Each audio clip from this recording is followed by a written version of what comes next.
See the beauty we were denied. The terror turned their back on us.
Hey folks, I'm going to be doing what is probably the final update on my self-cast Lightning Blast Spoon Mage Runemaster build thing. And it's not because the build isn't good, it's in fact one of the best builds I've ever played, probably the best build. And yeah, I have a new build I want to work on, it's already in progress, so check that out on stream, probably be leveling it. But yeah, we're going to close the chapter here at a point where I think is really good. The build is insane. I already have with this character sub 1 minute Ubers, as you saw in the beginning, which is pretty nuts. I'm not even completely min-maxed. I don't even have 2 LP on unstable, and I'm still using the set ring, so there's a lot of room to make this even better, but we're already just so stupidly strong that I think I'm pretty happy with where it's at. Anyway, if you do like this sort of thing, please do leave a like on the video. It does help a lot, and lets me know this is the sort of thing that you like. And yeah, let's jump into it. So the main thing I want to update on today is I have made a few changes to the planner and a few changes to the build just as I learn more and try different things and figured out what I like. So I've been speed farming at 1000 corruption. It feels really good, as you can see. Basically, with the amount of damage and cast speed and everything I have at this point, I pretty much just need to click on a pack or a rare or whatever, and it just instantly dies. So it feels extremely smooth just to play with this much cast speed. Here you see 360. It's a lot of cast speed, and part of that is thanks to the new setup that I've been running. So the big thing here is Shattered Worlds.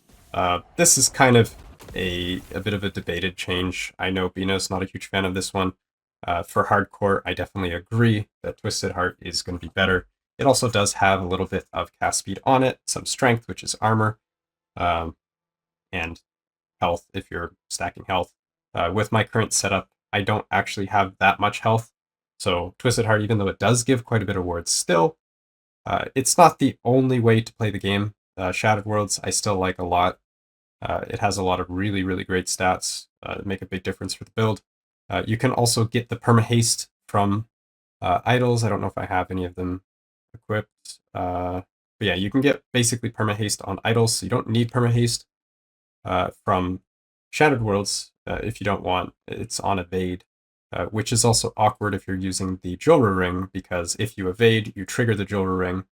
So if you are using idols for haste, it makes using the Jewelry Ring for damage a little bit awkward. Anyway, the Shattered Worlds, it also has slow immunity, which is nice. It has a DR, which is great. You have the Attributes Frenzy effect, which is great if you're using Nihilus. +1 all skills, which we need. Overall, just really, really strong. And you still do end up with quite a bit of ward. As you'll see in the Echo gameplay, I'm still getting stupid amounts of ward just because I am Runemaster. You can see it's still building. Use it again. We get a lot. So our ward stays pretty stable.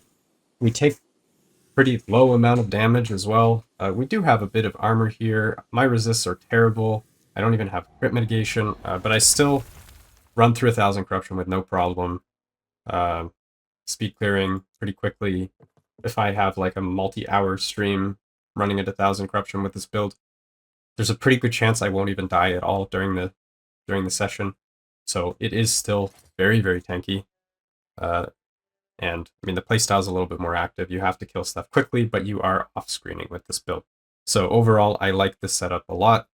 The biggest advantage of the Shattered Worlds is that you don't need spell crit anywhere on your build. There's 0 spell crit here. All of my crit chance comes from the sorcerer node here. Increased spell crit chance per int. So we have all of the flat from the glove and the Shattered Worlds, and then boom, there we are, crit cap. That means that I can slam cast speed multi on our wand and also on our catalyst. This is pretty huge. If you have a 2LP, you can even slam it here. Personally, I would rather multi. At this point, we have so much cast speed that it's probably better to get multi. But anyway, that's where we're at. We also slam cast speed on the gloves. Yeah, we have a lot of cast speed. It's great. Feels really good. I am still using the Evolution's End. I just haven't bothered to get a better one. I've been prioritizing some of my other things. Jewelry is a little bit harder to farm than some of the other pieces, so this is falling a bit behind. But overall, Evolution's End I still like a lot. It has the all attributes. It's much easier to get a good roll. Nihilus is going to be better if you get a really, really good one. Hard to do that, though. It also gives Frenzy, which, again, has even more synergy with Shattered Worlds. This would give you an extra, like, 20% or whatever cast speed if you are using Nihilus for Frenzy. So if you get a good roll on the Nihilus, use that with the Shattered Worlds, you get way, way, way more single target, which you will see in my updated planner. We've also changed the idols a little bit. The 2 2x2s and the 4 3x1s seems to be like once you get to a pretty high point of damage, this seems to come out ahead over more increased damage, the cast speed. This is kind of like up to you. It doesn't make that big of a difference, but this is the best setup that we found so far from testing. The DPS seems high. Earlier on, it's probably better to just get more increased damage. But I mean, you could go either way. Cast speed is also going to be quality of life for running echoes. Higher cast speed means you're standing still for less amount of time. It's also really good. The Unstable Core, I do want to get Lightning Crit Multi eventually, but these things are such a pain. Hot tip for you guys, you should imprint a Unstable Core just because of the roll ranges. The imprint does affect the roll ranges of uniques. So you can see here, I actually have a handful of perfectly rolled Unstable Cores. This would pretty much never happen if it wasn't for imprints. So do that for your Unstable. Another update on Enigmas. Previously I said getting 12% Spark Charge on hit roll is important. It doesn't actually matter that much ever since the Spark Nova fix.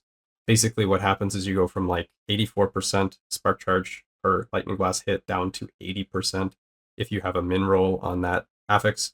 So you do lose a bit of damage, but it's not the end of the world. Important thing is int here. That's kind of like priority pretty much everywhere, but yeah. Then other than that, farming for LP Mad Alchemist Ladle. I was considering making a video on this, but I don't know. Basically what you can do is if you are COF, you can infinitely recycle Mad Alchemist Ladles in the Egg, Nemesis, and Turtle. So you do the cycle between the two. But before you do that, you take all of your low LP ladles and you smash them together in Gauntlet of Strife to get only high rolls on the shred. I didn't do that for this one. I should have. Mistakes were made. But yeah, before you do any nemesising or turtling for your ladles, smash them all together in Gauntlet of Strife, even if they're 0 LP. You know, and then boom, there you have your high shred roll. When you finally get 4 LP, you'll have high shred. And yeah, it's guaranteed to get the 4 LP because you'll never brick on the egg into a legendary. So yeah, you can do that. Enigma's also pretty good with that strat. Not as good as Ladle, but still quite good. And then for the helm, we did finally craft a good helm. This took a while. I have so many imprint bases just sitting around. getting this crafted. If you want to know how to make this, check out the imprint farming guide that I put up recently that goes over how that works. But basically you want the double T7 on the suffix, you want like a sealed int or something like that, and then it'll proc. You need to have, because this is a triple prefix, it's pretty hard to craft, you need to make sure you never have any wasted prefixes. So you can't seal like a bad affix to remove it, because then you remove the seal slot, which bricks the item. So the only way you can get this if you either removal gamble or you proc it with one of the affixes you already want on it. So the seal helps with that. Check out the imprint video. Otherwise, the ring, I think Ferrobores is still one of the best options. You can do the set crafting with this as well, same idea as the helmet. But I'm kind of leaning a little bit more towards a Julra double T7 ring for endgame. I think is going to be higher damage than Ferrobore, and red ring with T7 int I think is going to be a better echo option than Ferrobore.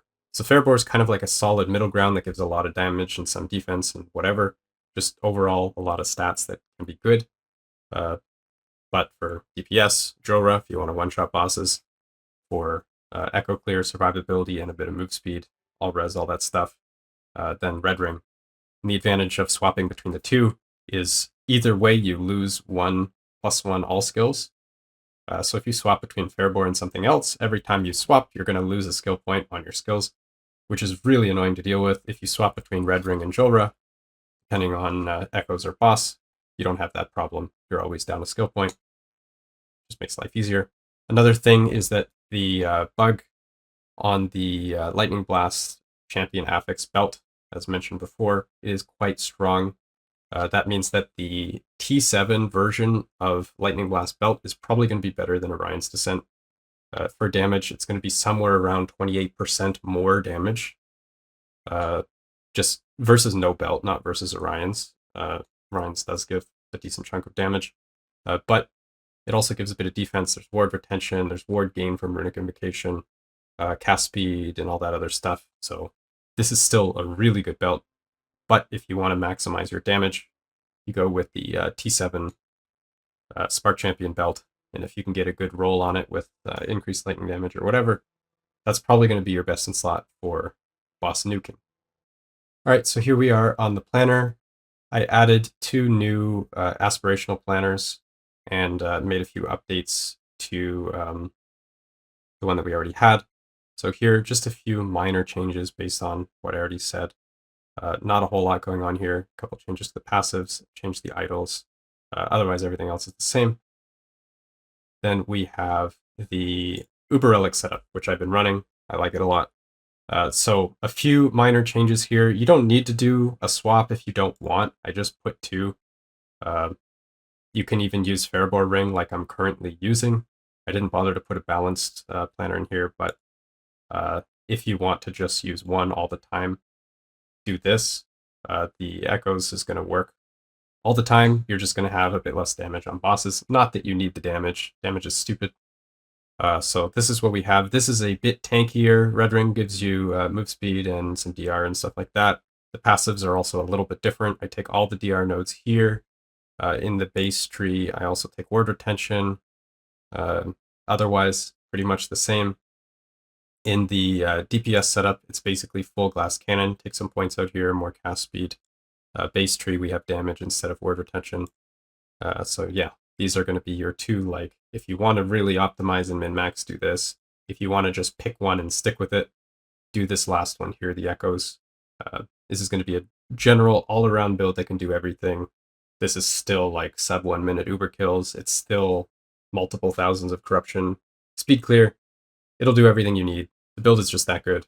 And yeah, next on the menu for me, I am going to be working on a auto bomber build.